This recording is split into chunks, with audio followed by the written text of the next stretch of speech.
우리는 지난 3년여 동안 코로나로 인하여 힘든 시간을 보냈습니다.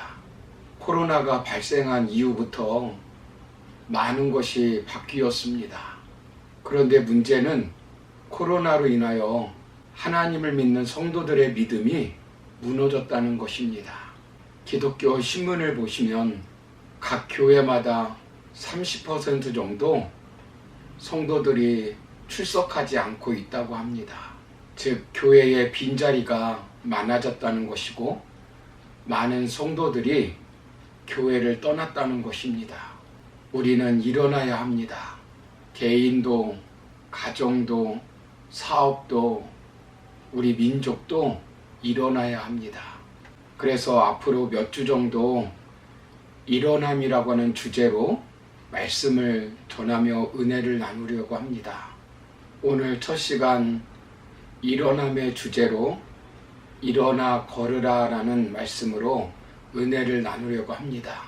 오늘 우리가 읽은 본문은 너무나 잘 알고 있는 말씀입니다. 그런데 오늘 본문을 깊이 묵상하고 읽어보면 예수님을 믿기 전 안진뱅이의 삶과 예수님을 믿고 일어남의 삶이 세 가지로 아주 대조적으로 나와 있습니다.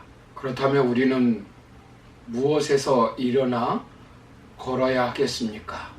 먼저 우리는 안진뱅이 인생에서 걷고 뛰는 인생으로 일어나야 합니다. 오늘 성경에 나오는 인물을 보십시오.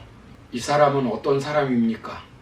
본문 2절을 보시면 이 사람을 가리켜서 나면서 못 걷게 된 이라고 말씀합니다. 태어날 때부터 장애인이었다는 것입니다. 아무리 걸으려고 해도 걸을 수가 없었습니다. 부모의 재산으로도 의학적 기술로도 자신의 신념이나 노력으로도 어쩔 수 없이 안진뱅이 인생을 살 수밖에 없는 사람이었습니다. 몇 년을 걷지 못했습니까? 사도행전 4장 22절을 보시면 이 안진뱅이의 나이는 40세였다라고 기록하고 있습니다. 즉 40년 동안 한 번도 일어나지도 걷지도 앉지도 서지도 뛰지도 못한 인생이었다는 것입니다. 우리 성도님들 가운데서도 가난을 벗어나고 싶은데 한 번도 경제적으로 일어나지 못한 성도님이 계실 것입니다. 질병에서 벗어나고 싶은데 관절염에서 통증에서 당뇨에서 고혈압에서 심장병에서 벗어나고 싶은데 여전히 건강의 안진뱅이로 주저앉아 있는 분이 있을 수 있습니다. 내가 원하지 않았는데 나의 의지와는 상관없이 어느 날 문득 찾아온 병입니다. 인생을 불행하게 만드는 습관을 고쳐보고 싶은데 여전히 안진뱅이로 주저앉아 있을 수 있습니다. 남의 허물을 비판하는 습관, 늘 시기와 질투로 바라보는 습관, 늘 부정적으로 말하는 습관, 게으른 습관, 스마트폰이나 게임에 중독된 습관 등을 고쳐보려고 하는데 여전히 안진뱅이가 되어버린 성격이 있을 수 있습니다. 선천적으로 주어진 것 어쩔 수 없다고 합리화할 수 있습니다. 그러나 우리 인생을 불편하게 하고 불안하게 하며 불행하게 하는 이것들을 과감하게 떨쳐버리고 일어날 수 있습니다. 불가능한 것이 아닙니다.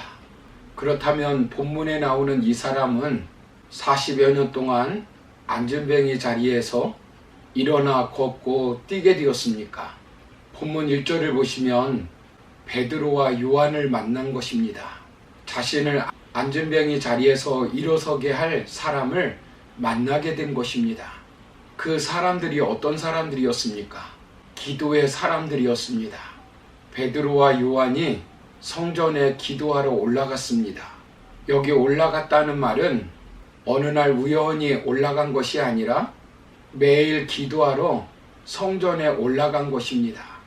유대인들은 매일 3번 기도했습니다.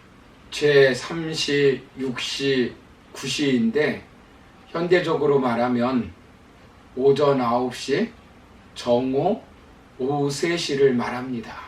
제 9시에 기도하러 올라갔다고 말씀하니까 지금 말하면 오후 3시입니다. 기도의 사람 베드로와 요한을 한 번 만난 것이 아니라는 것입니다. 여러 번 만났을 것입니다.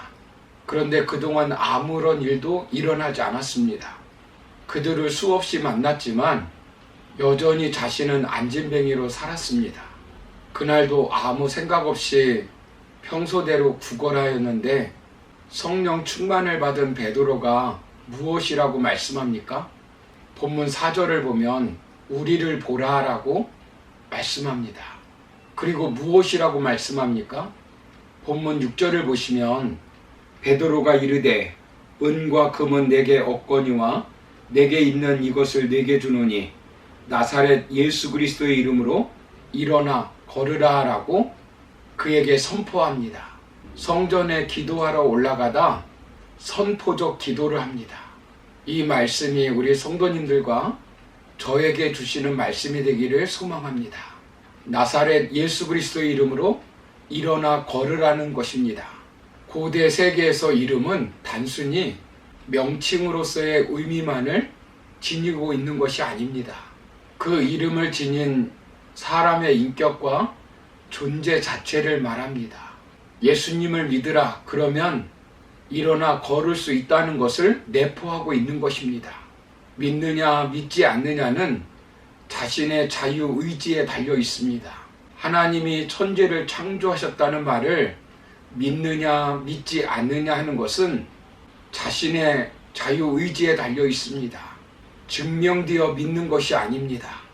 불치의 병이 고쳐질 것이라고 믿느냐 믿지 않느냐 하는 것은 자신의 선택입니다. 가정 경제가 일어날 것인가 일어나지 않을 것인가, 나쁜 습관에서 벗어날 것인가, 여전히 지금처럼 나쁜 습관의 노예로 살 것인가, 그것은 자신의 믿음에 따라 결과는 판이하게 달라질 것입니다. 나는 할 수 없어도 예수님은 할 수 있다고 믿으면 됩니다. 과학은 할 수 없어도 예수님은 할 수 있다고 믿으면 됩니다. 내 구원, 내 습관, 내 환경, 내 한계, 돈으로도 지식으로 노력으로도 할 수 없어도 예수님이면 할 수 있다고 믿으면 됩니다. 히브리서 11장 1절을 보시면 믿음은 바라는 것들의 실상이요 보이지 않는 것들의 증거니라고 말씀합니다. 예수님은 할 수 있거든이 무슨 말이냐? 믿는 자에게는 능치 못할 일이 없느니라고 말씀하셨습니다. 그리고 예수님은 너희 믿음대로 되라, 내 믿음이 크도다, 내 소원대로 되리라고 말씀하셨습니다.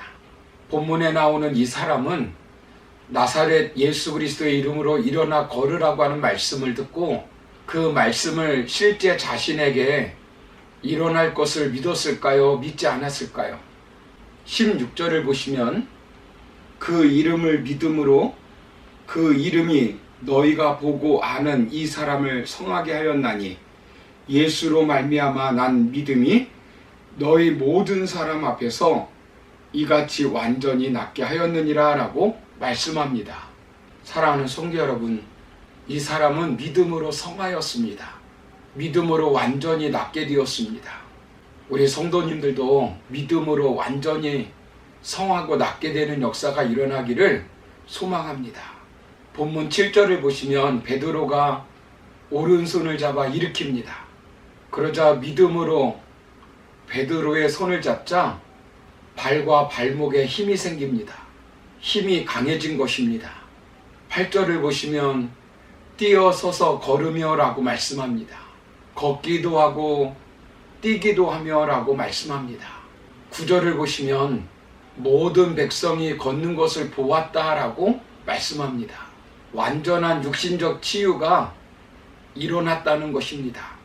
기뻐서 제자리에서 뛰기도 하고 이리저리 걸어 다녔다는 것입니다. 이처럼 우리도 예수님을 믿음으로 이런 놀라운 은혜로 안진뱅이 인생에서 걷고 뛰는 인생으로 일어나시기를 주님의 이름으로 축원합니다. 감사합니다. 감사합니다.